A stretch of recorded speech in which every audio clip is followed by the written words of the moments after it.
Beautiful feminist party that we've been having today. Thank you so much for all of the energy and joy that you've brought.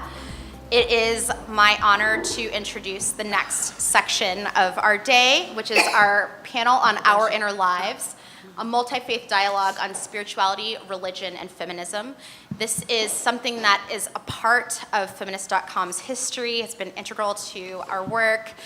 Omega Women's Leadership Center is sponsoring this conversation today, and I say this as a proud board member of both Feminist.com and Omega Institute, so I feel very excited to be here to introduce that, and to say that this is a continued conversation from a very successful Our Inner Lives event, where some of our panelists were actually speaking on that panel as well, that happened at the NYU Spiritual Life Center, and there's video that you can see online to see some of those conversations too.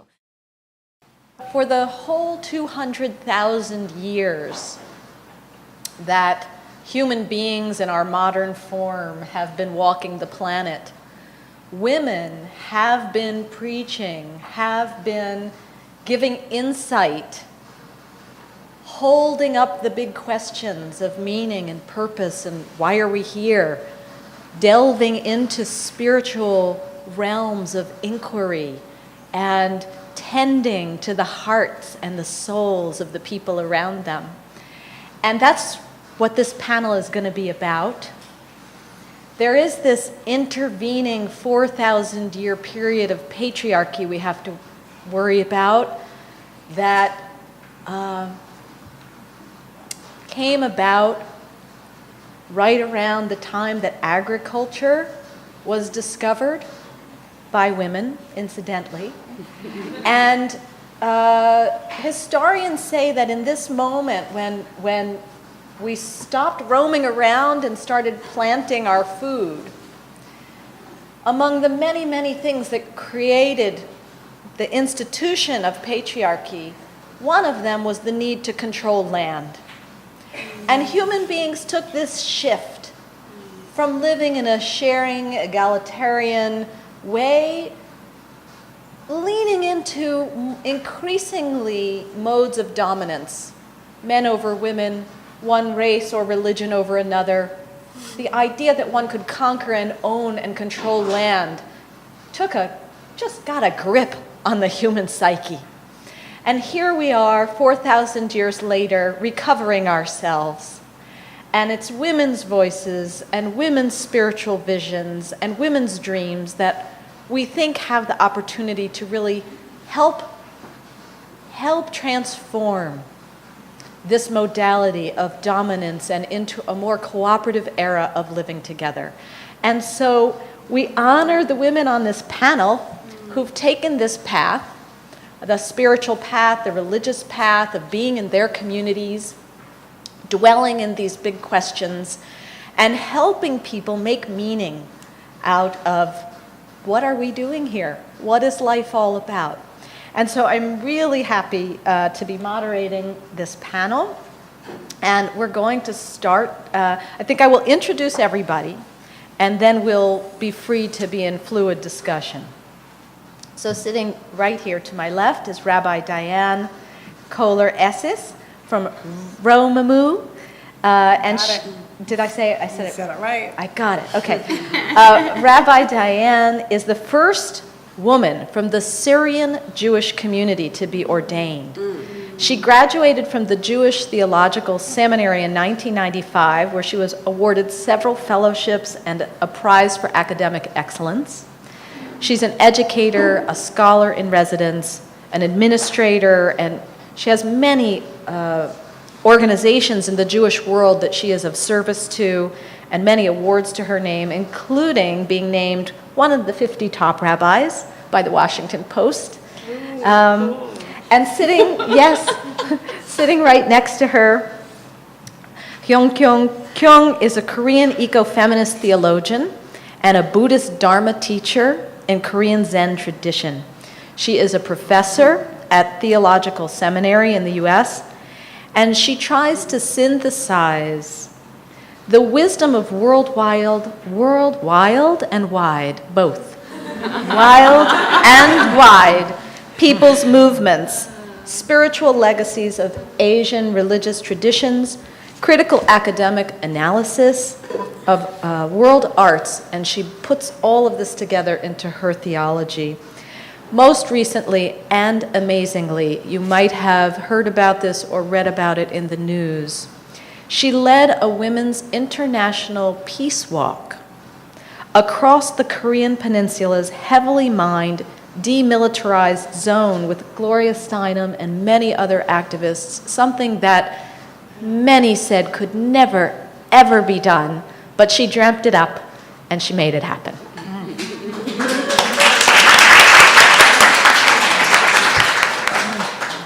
Maria Ebrahimiji, hope I got that right, is an award-winning journalist, strategist, author, and speaker who worked for many years as a director, producer, and more recently as the vice chair for diversity at CNN. And in 2011, she co-edited and published I Speak for Myself, American Women on Being Muslim. It's a collection of essays written by 40 American-born Muslim women under 40. Since then, she co-founded I Speak for Myself, Inc., which is a book and multimedia enterprise that focuses on publishing self-narrative collections on interfaith and intercultural issues. The latest book in this series was just published in September, and it's called Faithfully Feminist: Jewish, Christian, and Muslim Feminists on Why We Stay. Next to her is Latham Thomas, who started Mama Glow. I love that word, Mama Glow. Even if we haven't been a mother of a child, we have all given birth to many things. And so there's a glow when we give birth to things. And she's a coach, a doula, a yoga teacher, and really on the vanguard of transforming maternal wellness. Her practice provides support to pre- and postnatal women on their journey of motherhood, offering culinary and nutritional services, yoga, birth coaching, and she authored this best-selling book titled Mama Glow, A Hip Guide to a Fabulous and Abundant Pregnancy. And why might somebody like this be on a spiritual religious interfaith panel? Because she's a pathbreaker in one of the most fundamental areas of women's sacred acts, giving birth.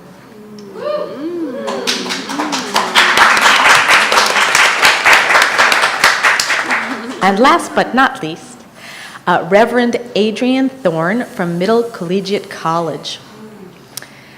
The Reverend joined Middle Collegiate Church in 2008.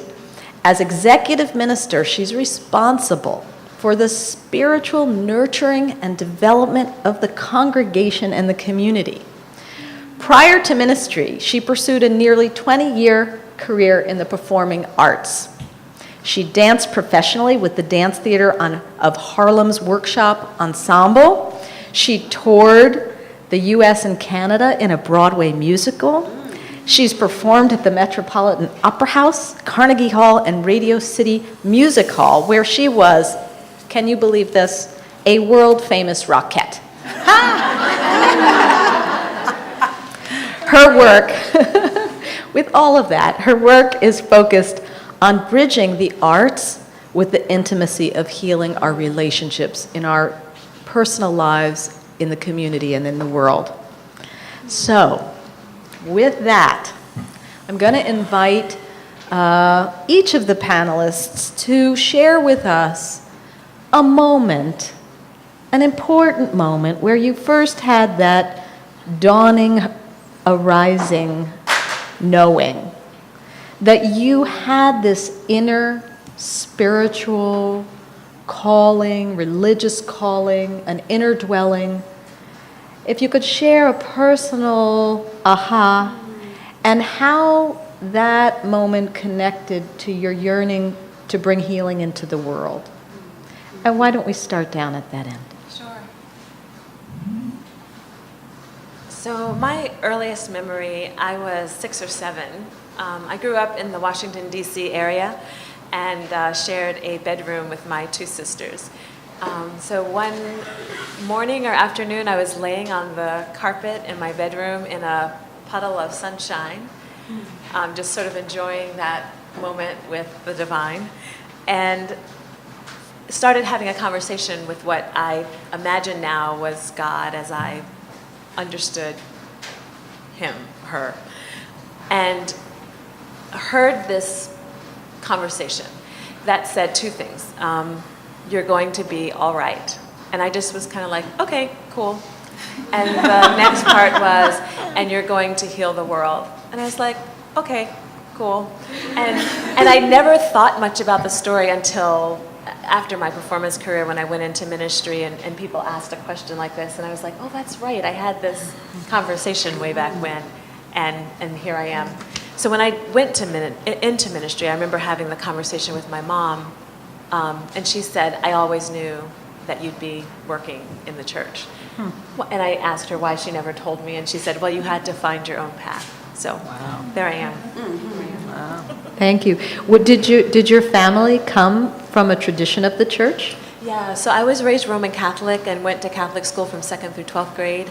I think like a lot of girls in Catholic school, I considered becoming a nun in 8th grade, and then started liking boys and thought I was not particularly holy enough to be a nun because I was in the confessional a lot, sinning and doing all kinds of awful things and thinking I was going to hell. So I thought, I can't be a nun, so I'll figure out something else. Thank you. You're welcome. Latham. That's interesting because I went to Catholic school, but I could never imagine myself being a nun. I think I would say something that was told to me a lot when I was very young, my dad just left today, and so I'm thinking about this memory as you asked that question. My father was in a really devastating car accident maybe 2 months after I was born.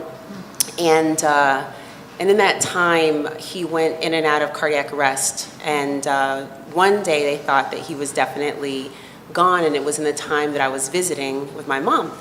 And I remember they came out, or I don't remember, but I was told that they came out and pulled her in and told her that they were pretty sure he was gone. And so she asked if she could bring the baby in because I would not come to know him as I grew up. And so they brought me into the room with my mom, and like I have an implicit memory of this, although I wasn't old enough to be able to speak it. I really recall what was happening in that room, and I was placed on my father's chest, and then he woke up, and his heart started beating. And so I was told as a child that I could heal people, that I was meant to heal. And so I was getting that affirmation like my whole life. And I was like, this is a lot to live up to. But then at the same time, maybe like when I was 4, my mom became pregnant, her sister, and her aunt. So like 3 women who I was always around were pregnant at the same time. And I was playing with dolls, like Cabbage Patch and Barbie and stuff. And so my cousin and I, who were around the same age, would just put like little dolls under our shirts and deliver each other's babies for our dramatic play. And at the time, I didn't know that that was sort of setting me up for like what will be my life's work later. But it really imprinted me with this idea of, normal, like this is a normal human process. It's our birthright, it's sacred. And I didn't have any sort of underpinnings at that time that it was anything other than magical. And so that sort of took me along a journey to, as I got older and had my own son, and sort of with all this in the back of my head, knowing that my body is holy and that it could do this. I think that was sort of the intersection for me was the female body, and really knowing that what we're taught a lot, and I think this, when you said Catholic Church, it reminded me so much, all the things that I remember growing up in Catholic school learning, like the things that were in the darkness, like the recessed areas that were off limits were like the places that you find your most power from. And so I think that there's been, for me, it was about like going to those dark places and into darkness, going underneath and learning how to have night vision and see in the dark and actually integrate those dark things and realize that they're not actually bad, they're essential for light. And so that's really what my work has been all about. Thank you. Great metaphor about night vision. Thank you so much. Thank you. It's a pleasure to be here. I've thought a lot about this question. I have many moments in my life where I feel like I've had a life call or a call to do something, but I will talk about, I think, what really became the impetus for what I see as my life's work now. And, you know, when you ask a Muslim American, and I am a Muslim American, what the most pivotal moment in their life was, I mean, most of the time they're going to say 9/11. And I'm not going to say that that wasn't a pivotal time for me, but I was actually in a control room and working. And in many cases, as a Muslim American, became numb to what happened. And so my awakening actually was 7 years after 9/11, in what was actually the most mundane of tasks, which I was called upon to do, which was prepare for the upcoming anniversary of 9/11, which, of course, if you're in mainstream media, you're always going to prepare for the anniversary of something. And this time around, I was asked to find Muslim Americans to speak to, about their experiences post 9/11, which again is not a story that hasn't been done before. But what I think really struck me and really struck a chord with me is they said to me, well, we're just going to go to Dearborn, Michigan to do this because it's easy.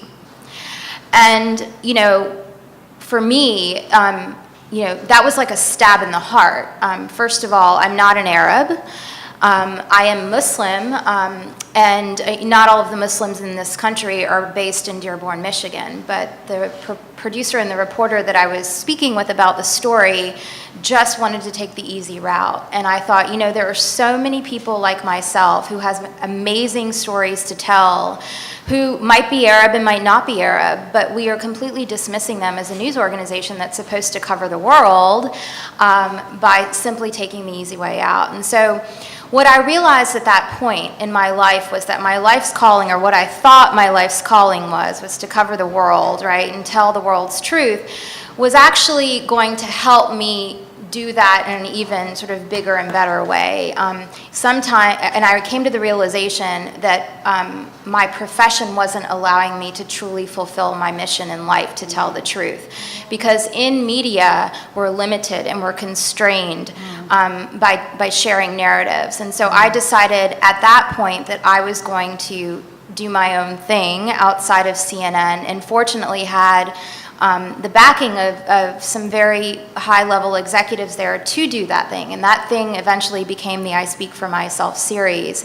But I say that, all this to say that, if I had not actually been brave in that moment to say, what, I'm actually, this is not the space where I'm going to change the world, even though I thought I was going to change the world at CNN. Everybody thinks they're going to change the world.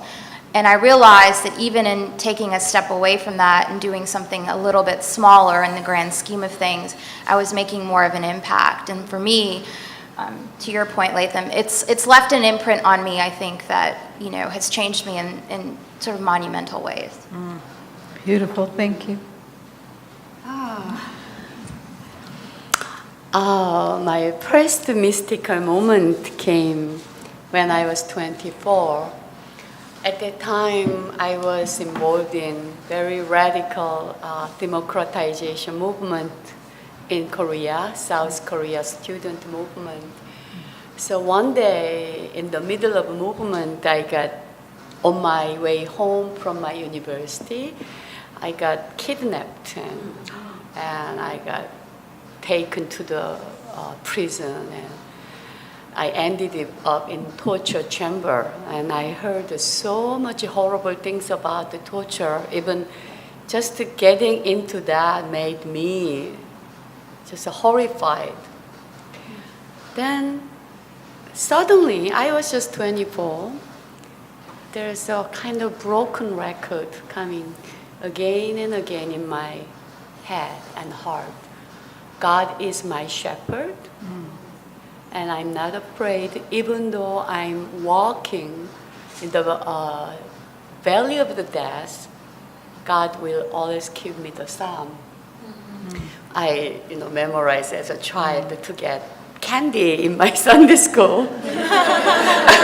It worked, so it came again. Oh, I got, But somehow it just calmed me down, and something happened, finally, I got tortured, so I lost my consciousness. But in between torture, I knew somebody is holding my hands, very warm, soft hands, holding my hands.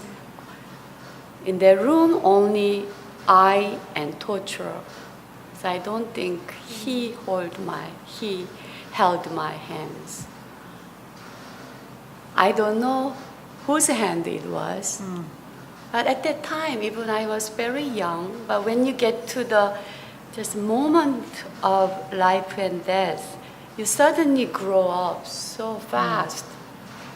And at that moment, I just realized that what I read in the Bible, even suffering, death, all this darkness will never separate you from the love of God.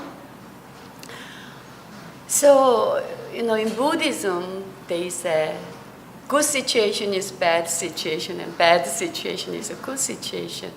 Seemingly, that was the worst moment in my life. But at that very worst moment, I got the treasure of my life. After that moment, I never doubted that whatever happened, I am living and dying this palm of this love. And that is the most loving and mystical experience. But right after I got out of that prison, I just made a determination. I'm going to make this world torture less, violence less world. So, this semester I teach mysticism and revolutionary change. My student Isabel is here. And I think all through my life, mysticism and revolutionary change. It really started from the torture chamber, but I just feel life is hard, but life is wonderful. So falling in love with life is mysticism, and with that love to change the world is our spirituality. I think that's what we do as a feminist spiritual teachers. Wow. That is so moving. I've heard you tell your story many times, and I've never heard that part of it. Thank you for sharing that. I'm so overcome. It's hard to speak after all these powerful stories, so thank you. So I grew up in a very traditional, cloistered Middle Eastern Jewish community, but I have to confess that when I was in high school, I also wanted to become a nun. And the reason is there was no space for women in public spaces of religiosity and spirituality. Right? All female spirituality was expressed in private spaces. And I come to see now that it was there, but then I didn't even know it was there. And I saw, oh, a nun. That's a way to be a religious figure. So I want to answer your question by saying I had two callings, actually many. I think every day we're called, but I'd like to speak about two. And the first call came through literally not fitting in the community in which I grew up. I was supposed to be skinny, I wasn't. I was supposed to wear high heels and lots of makeup, and it just wasn't me. I discovered at some point, I went to a mixed high school, so there were Syrian Jews and Jews of European descent. And the Jews of European descent were the intellectual Jews. And the Syrian Jews, I only use this word now because that's what was used for us then, were the dumb kids. So I was a dumb kid. And I think it was in my sophomore year of high school, I suddenly started doing well on state tests, like Regents exams. And I was shocked. And people would come over to me and say, this is in Brooklyn, oh, are you smart? You're smart? And I'm like, oh, turns out I'm smart. So with that, I used that to leave the community I came from. I decided I wasn't a Jew. I left when I was 18 to go to college, which was breaking all the rules. I went to NYU over the bridge because my parents thought Barnard was too far from home. And I decided I was I was born Jewish, but I wasn't really Jewish. And I was a socialist, even though I didn't really know what that meant. And I basically rejected everything I came from. And for some reason, I started studying philosophy and religion, and through a back door, fell in love with religion all over again and with Judaism, which I'm very grateful for. So my road was really led by the intellect. My intellect kept taking me forward, and I kept, on some worldly level, succeeding. And I don't have time to get into all the details, but at some point I realized, I had a family, I had kids, and I realized that in the deepest ways, I recreated the family I came from. And in that family, there were generations of abuse, which is one of the reasons I had to leave. And I wouldn't say there was abuse in my own nuclear family, but there were disturbing patterns, and I realized I hadn't really emerged. And that's when the second call came. And that call was even more important because I realized that I had to fight like hell not to recreate what I came from. And that every day I was called to do that. And not to be, and I called it, like the first stage I called the Abraham and Sarah leaving everything you know. And the second stage I call my Esther moment, because Esther, in the book of Esther, she's like passive. And in the fourth chapter, she realizes it's a matter of life and death, and she turns around and becomes the commander. Yeah. Right? And I knew it was upon me that it was life and death not to be passive anymore. And that, people talked, I think everybody on the panel addressed that, like, taking the easy way out or letting conventional success, like, somehow legitimize your worth. And that's not where our worth lies. Our intrinsic worth lies with every one of us being a reflection of the divine image. But whatever we are, it's what we do with that. Whatever our gifts are, whether it's intellect or drama or dance or whatever it is, or that amazing poetry, what is that serving in the world? So I feel like I'm still being called on that level, like every day.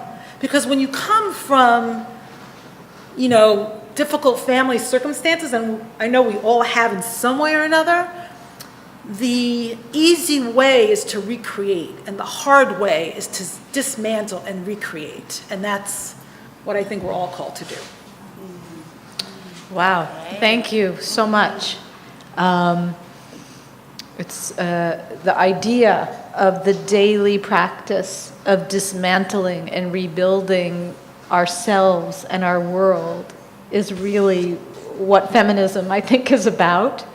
And very powerful descriptions from each of you about this moment, and I love the word night vision.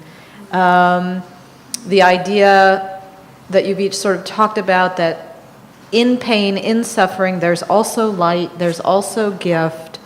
I think based on the morning sessions that were had here, some of the very challenging and polarizing and violent and scary things that are happening now, I think we all need some night vision. I think we need some practical advice about what you do during these moments of night vision. You turn to prayer that you learned when you were trying to get the candy, But if we could, I would start with you, Latham, since you used the word night vision. What are some practical things that you do when you feel lost or if you feel despair? I think the first thing is that that we're taught not to do is really to go inward. Like for me, it's just, I have to retreat. And that's a huge thing for me in my life, is to go like away from where the distraction is, because it's more, it's easier to like sort of turn on a television or go out or get on the phone or text or something, go on Facebook. And what happens though is that you don't really get fed there, right? So I retreat, I'll take time away. I have a huge self-care practice, which is like a big part of the Mama Glow movement. We call it Glow Time. And it's a radical self-care practice because we come from a legacy of women putting themselves last and putting everyone else's needs first. And so it's really like deconstructing this idea that we're like at the very bottom, and actually our needs are really important and should be at the top of the list, because we can't really serve if we're depleted and if we're upset and if we're not processing. And one of the most beautiful things I think about being a woman is that, you know, we have like inherent in our cells this process of divining and constantly being in this like cosmic dance with all the creative vibration that's happening in the ambient landscape. Like we're in communion constantly, we're in communication, our cells are getting information from the earth, from the landscape, from the environment. And so we can like, we cleanse, we emote, we go through so much, but we have like these living restrictions, right, to those processes.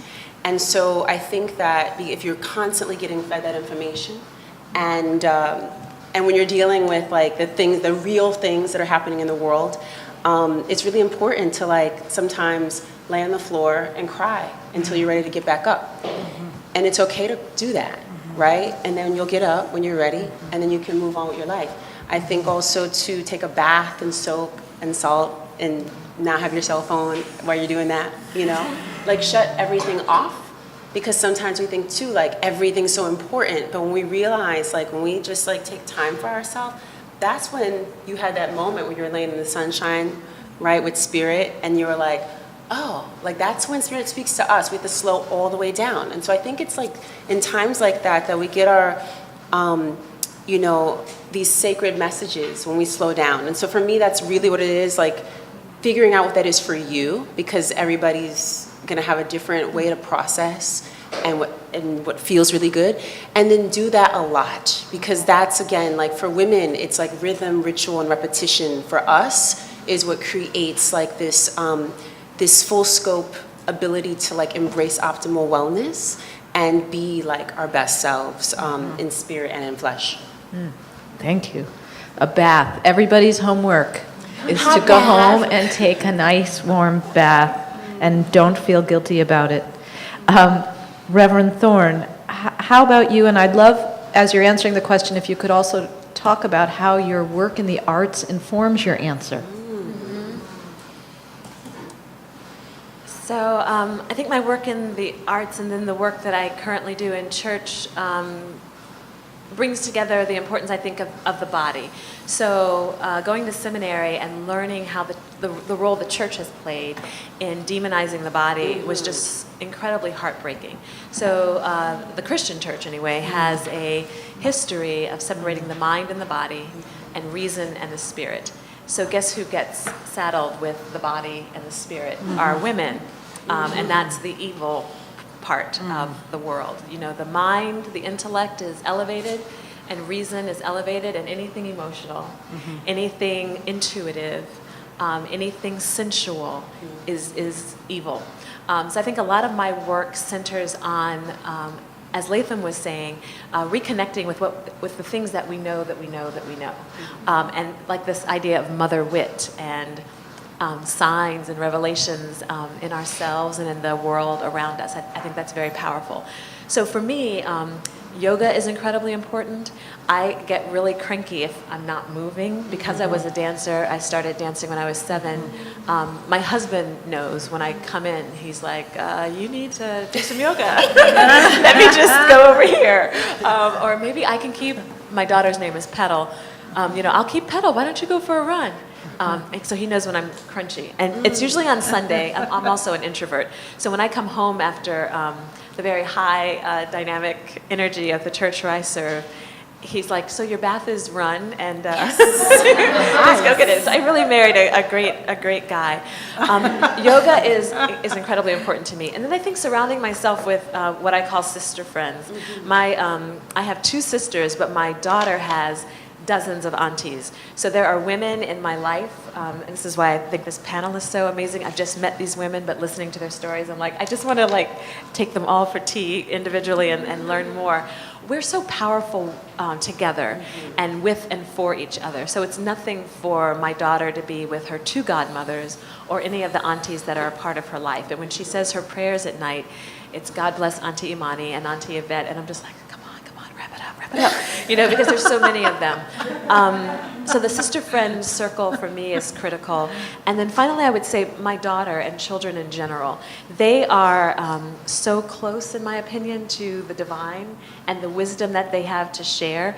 And because I'm trying to raise a girl who has a voice to speak her mind, she has no problems telling me when I'm missing the mark. So she'll say, Mommy, you're not being very joyful today. And then I have to check myself. She's like, yeah, you're being a little cranky.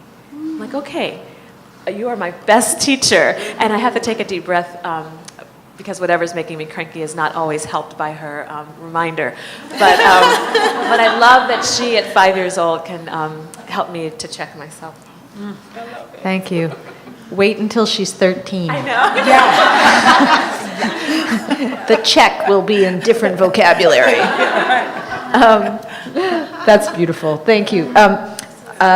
Also, I love what you said about women. And Elizabeth Lesser coined a phrase to describe this feeling that we get when we're together beautifully, lovingly. It's called womance.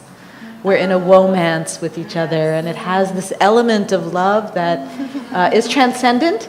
And then somebody in the audience said, oh, it's glomance, because it's global. It doesn't need to just...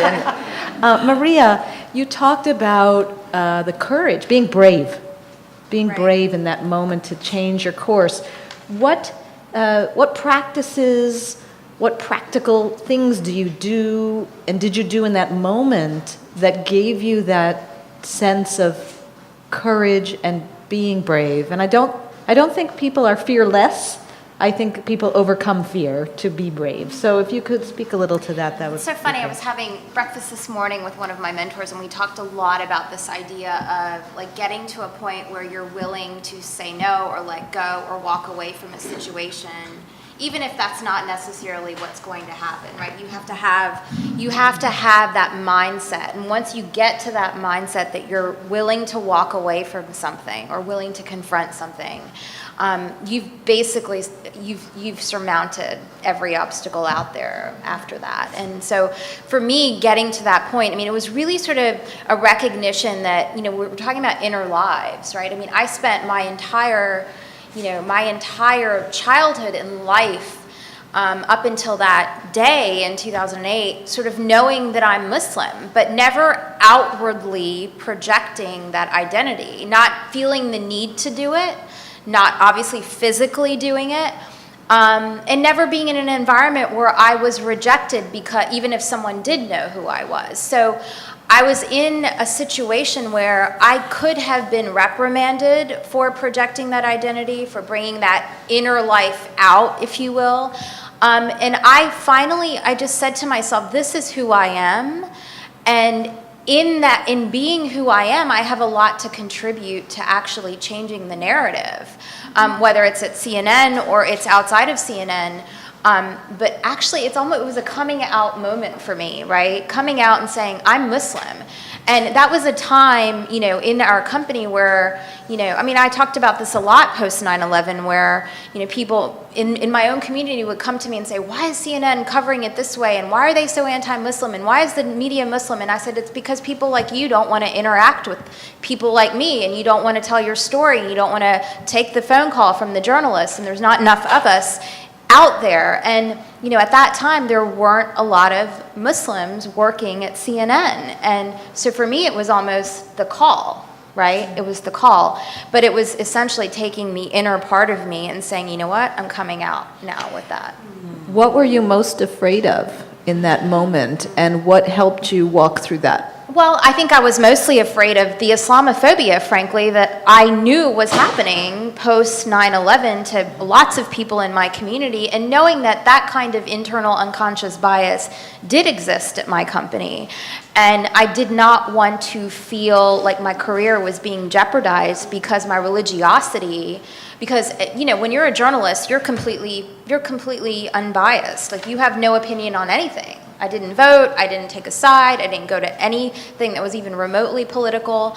And religion was not an issue. It was literally over the past, 5 or 6 years that CNN really started focusing on faith as an issue that was newsworthy, right? And not just because it was because of violence perpetrated in because of religion. It was because they saw news value in religion.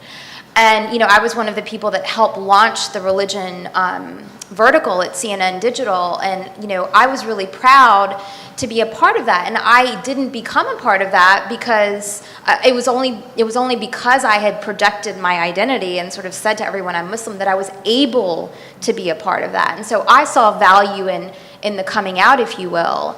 Now, I also have seen other colleagues become ostracized or pigeonholed, where you're that Muslim person, you go cover the Muslim issues. When in reality, I was the executive at CNN who happened to be Muslim, who actually cared more about water wars, frankly, and the environment than anything that had to do with religion most of the time. Thank you.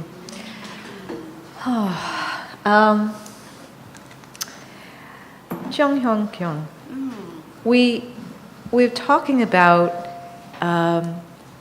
these deep separations, the fear. I loved how Reverend Thorne put it, the separation between the mind and the body, reason and spirit. We could throw sexuality in there somewhere. What is the fear? What are we so afraid of? Why do you think, what does your spiritual theology help us understand about this separation? From whence does it come?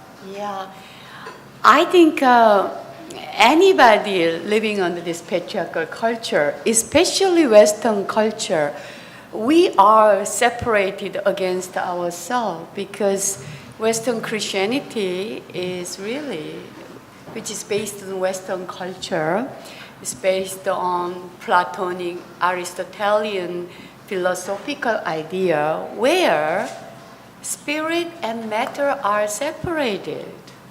Spirit is something clean, something transcendental, something ideal, and matter, body, is something polluted and dirty. That is a philosophical and cosmological view in this world. And in this world, especially Aristotelian view, this ladder of being, the more we go up, is God, male God, Greek free man, free woman, free children, slave man, slave woman, slave children, animal, and plant and matter. And when you look at the Latin word, pater, become a father and pattern of our thinking, ideas, and matter, become a matter and mother. So woman become material. That is the worldview we lived. So the more, and patriarchal God never helped us because the most true, beautiful, and good are always portrayed as a man, not female image. So any women who are born and raised in this spiritual philosophical tradition, we are divided against ourselves because we know in the beyond the patriarchal memory of ancient mothers, ancient goddesses, we know how powerful we are. We can be true to ourselves. The great beauty and truth and goodness came from who we are uncompromisingly. But our system, our religion, our philosophy never taught us that. So, my long journey as a feminist theologian is bring this split back within me. Spirituality and sexuality, idea and body.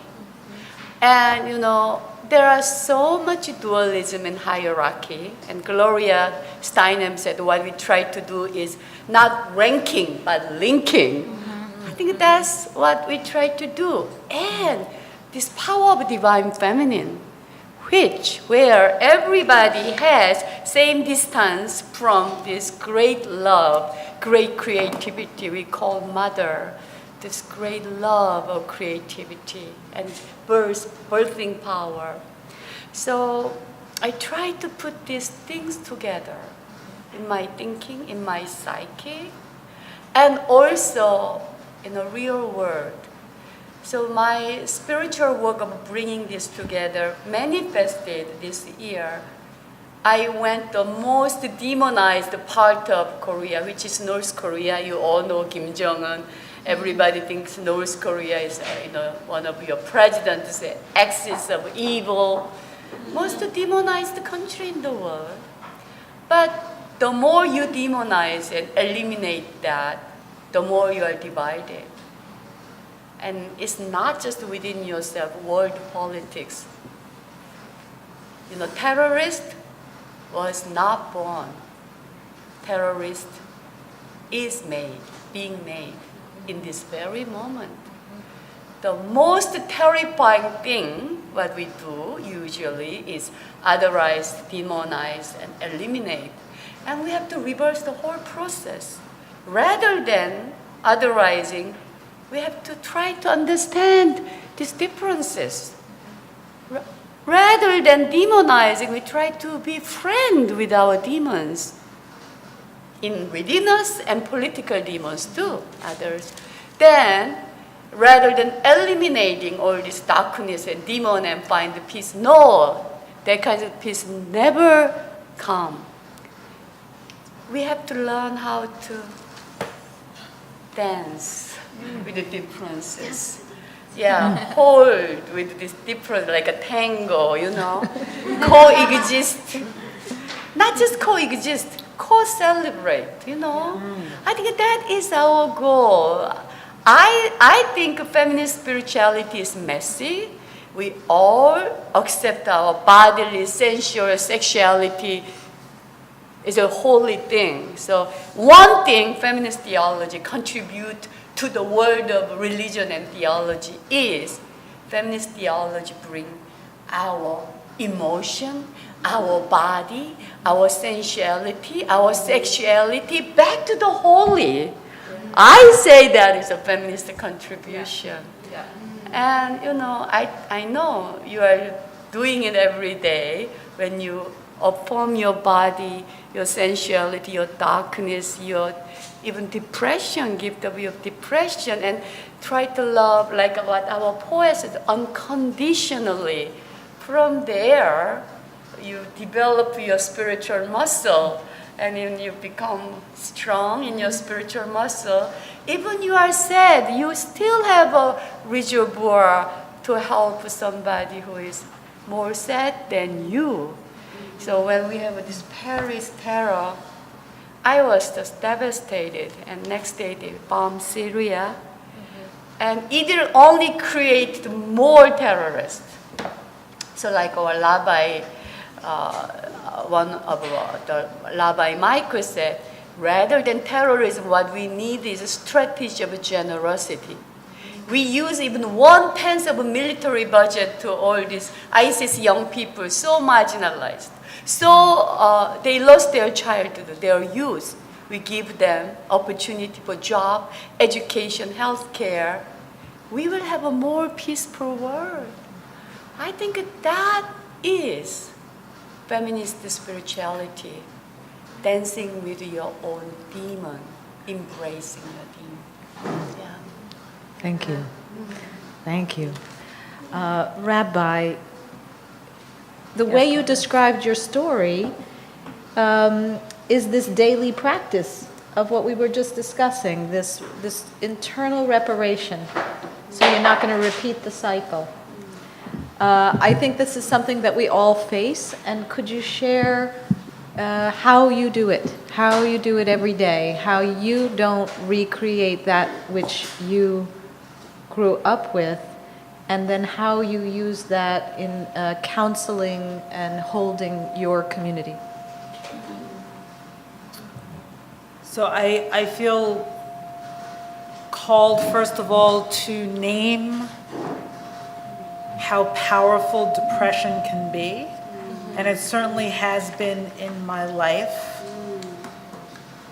And I also want to say that as much as, am I doing something wrong? As much as feminism calls us to be, upon us to be strong women, there's got to be a place for being weak women. And that too has to be affirmed if we're going to be able to walk forward in this world.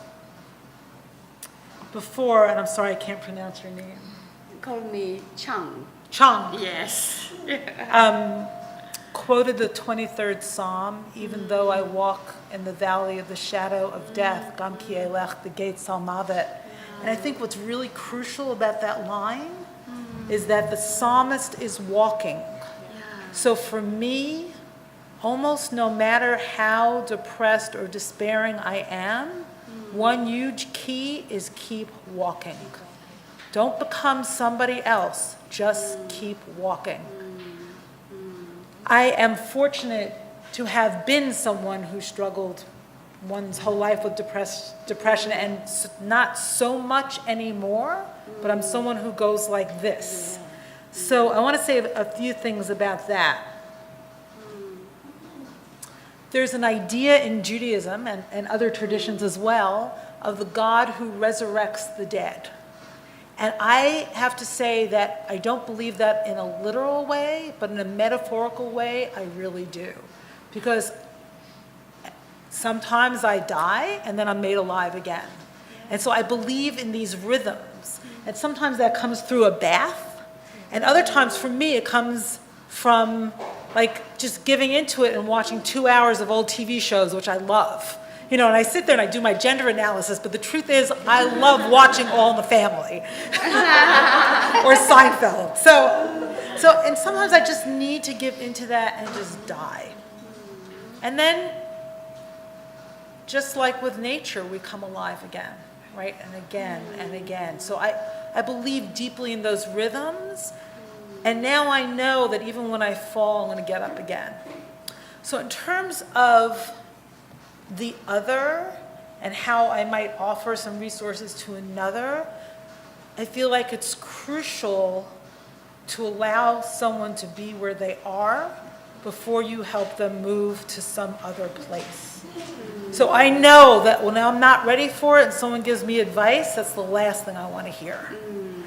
And I want understanding more than anything else. So I try to be big enough to contain where someone is, demons and all, and darkness and all, and despair and all. And I find often as a mother, I make this mistake because I can't stand to see my kids in pain. So I'm like, well, why don't you just? Or why don't you just? And they're like, oh, leave me alone.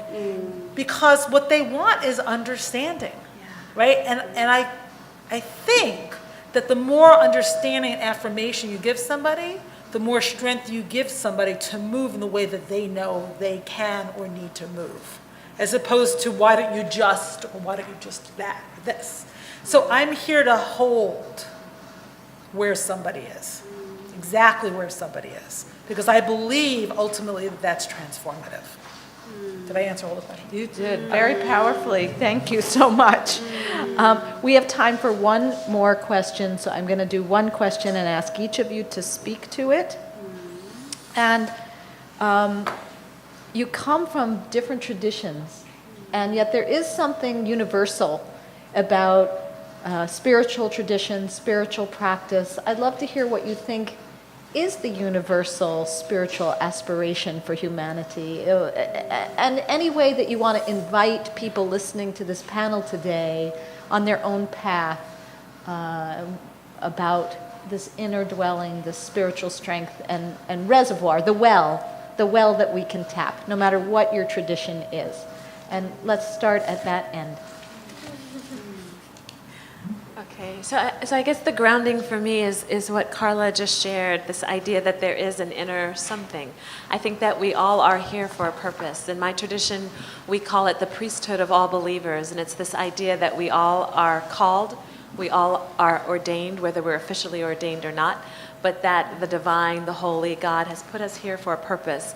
And the sin, if you will, if you're familiar with the parable of the talents, where one man was given 10 talents and another was given 5 and one was given 1, and the person who got the 1 buried it and did nothing with it. That is the sin, that you've been put here for something.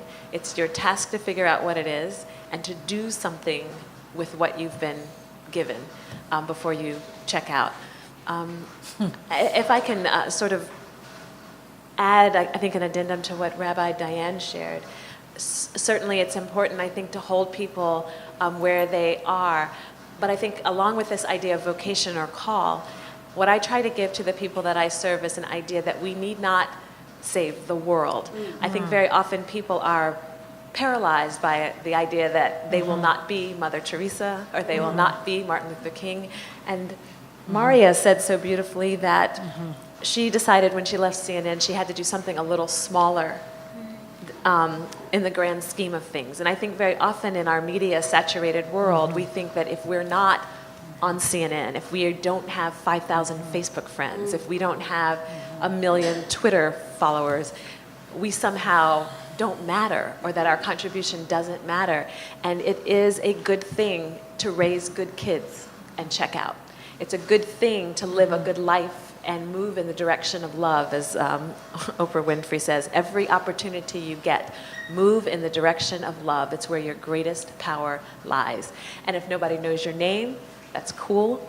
If you don't have a Facebook account, it's cool. But do something meaningful with your life. Amen. A woman. I would say first to put down your phone or whatever's in your hand and place your hand, just one hand, on your womb. Is that me doing the sound? Okay. And just close your eyes and sit up tall so that there's space in your rib cage, and throw your shoulders back a bit so that you're sitting nice and tall on your sits bones, and then you can just rub this space and feel that there's Carla keeps talking about this well, right? There's this vortex of energy, right, that coalesces in our womb. And it's a seed of creation. And everything that is comes from here, from this place.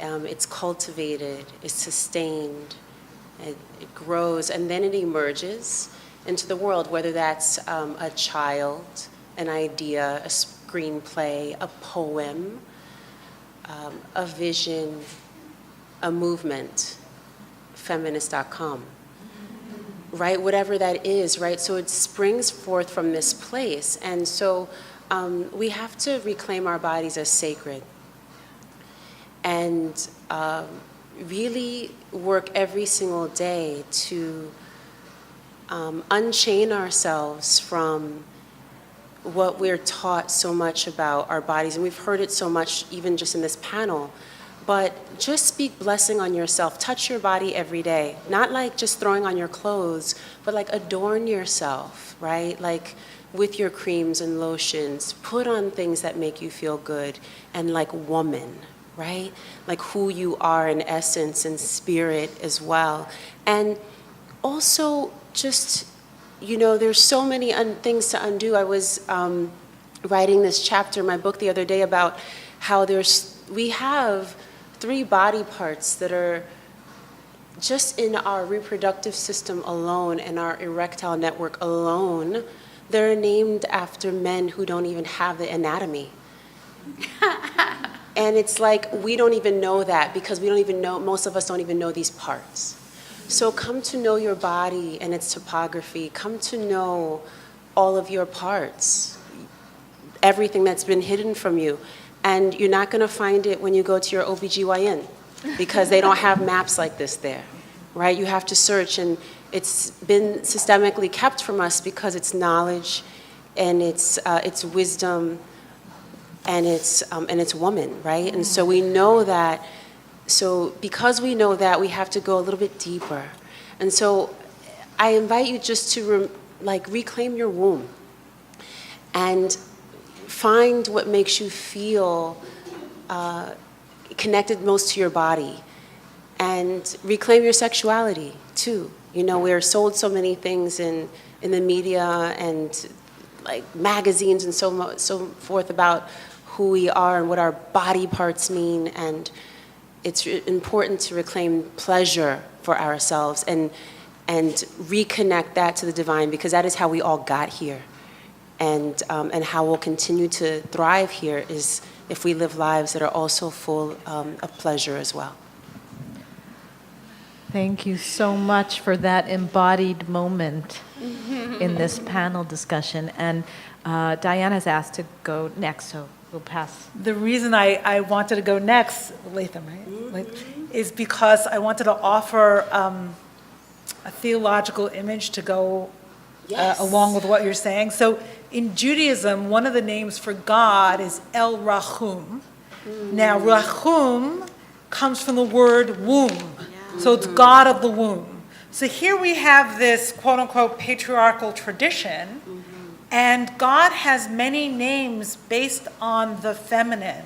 So it's God of the womb, and womb is also the root, rechem, for the word compassion.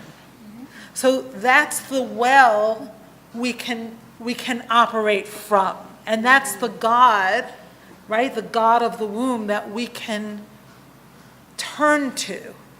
Now, there's another word for God that hardly anyone knows, El Shaddai. They know the name, but they don't know that Shaddayim is the word for breasts. Yeah. Wild, right? Here I am in the middle, right, in the very center of this patriarchal tradition, and I'm worshiping the God of the womb and the God of the breasts. It's just very surprising. Yes. So, and in terms of what to go back to Carla's question about what connects all of us, I see the divine as this overwhelmingly powerful source of energy, and each tradition and each person finds a language and a story for that, right? So it's capturing manifestations as much as we can of something that is absolutely limitless, fathomable and unfathomable. Beautiful. Maria. I'm so glad I got to follow you, Rabbi Dianne, because it's when you talk about interconnectedness, right? You talked about Rahum, right? Well, in Islam, God has 99 names, and one of the first sort of in every surah of the Quran, it starts with the word Bismillahir Rahmanir Rahim. Rahman means compassionate. Rahim means merciful. So there's connectivity in the language of religion across the spheres. I think really my only message is, I think so much of it has been said, but look, I've come from corporate America. I deliberately left, intentionally left. And quite frankly, it was scary to leave because you leave an infrastructure, you leave a brand, and within 2 weeks of leaving, there was no doubt in my mind I had made the right decision. And, one of those epiphanies, I talked about having many epiphanies, but the one epiphany I had was, maybe 2 months later, I was actually just in a random yoga class, and it was the only class it was the only thing I'd scheduled on my calendar that day. And, I sort of joke about how I have prayed on a mat 5 times a day, religiously, for 30 some years of my life. And the one time I actually connect to God is in my first few weeks on a yoga mat. And what is interesting about that is that my prayer mat was always my yoga mat. My yoga mat has become my prayer mat. And the connectivity in all of this is that my prayer, my ritual as a Muslim in praying was always yoga. If you think about it, praying as a Muslim is yoga. It's yoga positions. And so it's prostration, it's, child's pose. We do all of that in a very intentional way. And so that was my reconciliation moment. where I thought, on this yoga mat, I've done nothing today but go to yoga for 1 hour, and I feel the most fulfillment of my life ever. And so my philosophy right now is, I don't think I'm ever going to slow down. My mind doesn't slow. I'm always going to be that person that's out there doing a million things. But I think about it as showing up now. I might have slowed down, I might never slow down, but instead I show up to life. And if that's one thing that I've learned after seeing so much despair across the screens every single day, is that showing up is just as important as speaking out. And I think sometimes we always feel the need to act instead of just acknowledge, and that's important. Thank you. And to close us off. Yeah. Okay, I will speak as Christian Buddhist goddess practitioner. So what is common in this spiritual journey is, in Christianity we said we are image of God. What we do with the image of God is to create and to love. That's what we need to do in this world. And in Buddhism, what you need to do in this world is awaken to your true self, who you are really, then save all beings from suffering with that truth. You become a bodhisattva and try to save all beings and suffering. And then I think I evolved a little bit more as a goddess practitioner. I felt not only, we are image of God, we are actually, all of us are goddess. We all carry divine feminine within us. And what she does, she gives birth, she gives life wherever she encounters.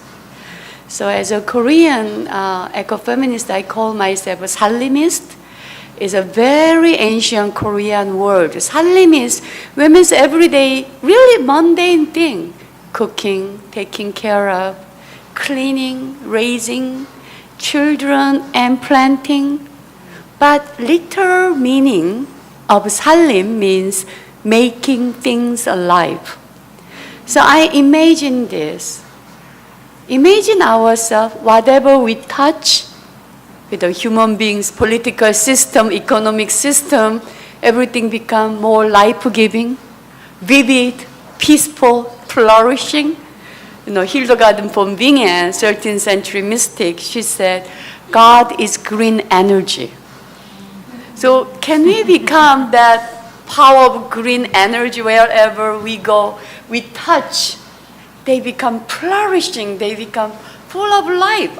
That is the vision of a feminist spirituality for me. I think that life in its fullness, that is the vision I have.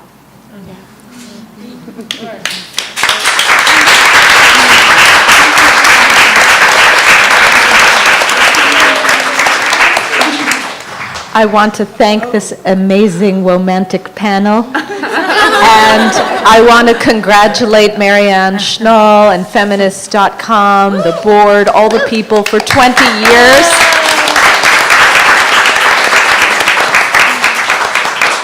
The commitment to creating the inner lives dimension of Feminist.com. It was inspired by your own writing, your own work. You've been committed to this conversation, and it's such an important conversation. Thank you. It was an honor to be able to host this conversation. Thank you very much.